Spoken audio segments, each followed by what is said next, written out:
Lucas, you're back, and you brought with you a report on World Mobile Token. Can you give us an overview of what World Mobile Token is and how they score?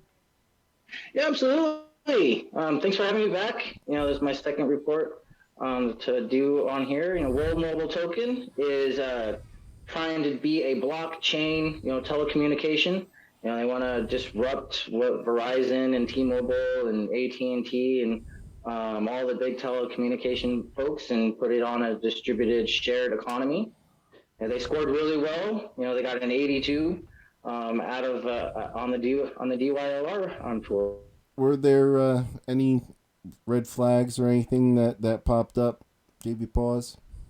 No, no, not like what you would say like red flags. World Mobile is right now they're down in Zanzibar. That's kind of like their test bed in Africa to connect the village.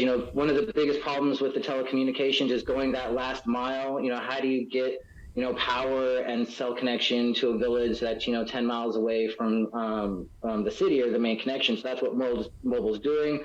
So they have a lot of moving parts on the ground in a country that doesn't have maybe a lot of economic liquidity behind them.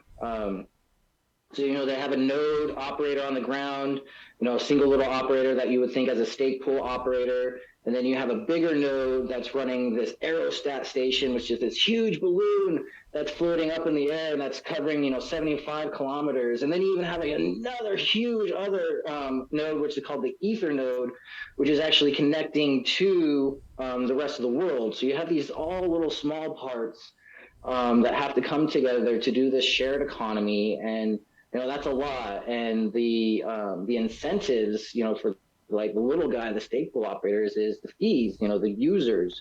They got to get the users on board, enough users to do enough data, enough calls, enough text messages, enough Twitter things to produce enough fees for the people to actually run the nodes, maintain the nodes properly, and then that kind of just trickles up.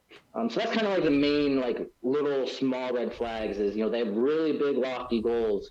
And how is it going to start to become profitable for these individuals who are just kind of starting off at the very bottom to try and maintain the network, just like the Cardano stake pool operators, they're getting paid in fees too. And how does it become profitable for them? So that's just really the only red flag Yeah, kind of. that's a really good point. Yeah, I guess that would be like the positive. They're doing things a lot differently than what you would think of as a traditional cell tower that we have here in the states, a just metal tower out in the middle of random places. They'll have a balloon that's floating out there that's tethered to the ground, that's all weather resistant, has auto deflate, so you don't have to go chasing it down the road if it blows away. I guess the other positive that I can talk about is just them connecting the 2 billion people. They want to connect the folks who don't have connectivity. We take connectivity for granted.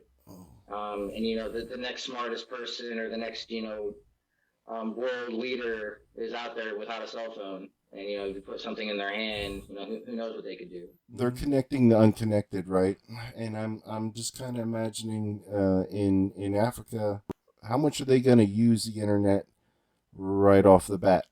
Because there's a lot to learn there. There is, it's funny that World Mobile has a website. It's called WorldScan, where you can go and look to see what data is being used currently right now in Zanzibar at the village. And it's almost 958 gigabytes of data that's being transferred right now amongst about 5,000 users. The last time I looked, and I'm just don't quote me on those numbers. Hmm. Just I think the 5,000 is rough left. It's about 950, almost a whole terabyte of data of whatever that is, text messages, YouTube videos. When they do the interviews with the folks in World Mobile, some of them talk about, watching YouTube videos, learning how to do things just via YouTube, and text messages and commerce. Commerce is going to be huge down there for them. What'd you think about the conversation with Mark Cuban? I thought, him and with the CEO, Mickey Watkins, they call him Mr. Telecom. I think it was a fantastic conversation. I'm just a little krill floating on Twitter, and then to see these two heavy hitters, I don't know what the World Mobile CEO's net worth is, but everyone knows that Mark Cuban's a billionaire. At least that's what they say it is. And to see him questions that a billionaire would have as an investment, and to have the CEO come back with data and hard points and refute, and to show him, look, these are the things that are actually happening. It was fantastic. Yeah. Cardano needs a little bit more of that. The people who have a voice, to show up and say, what is actually going on. The Cardano whale. And he shows up, he tells people what's going on. So it was great to see Mr. Watkins come up, step up to the plate for not only World Mobile, but Cardano as a whole and as a community to show Mr. Cleveland what's going on. And I think Mark actually was a little surprised. Yeah.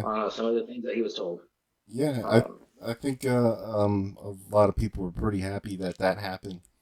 It'll be interesting to see if the last, or they can pull it off. Final thoughts. It's a huge undertaking. Just like Cardano. They have a 20-year roadmap. After 20 years, that's when all the World Mobile tokens will finally be distributed and out on the network and in circulation. So when I'm 56, we'll see what happens. They're in it for the long haul, like we are, right? That's right. Well, thanks for having me, man. I look forward to doing another one with you. Yep. Thank you.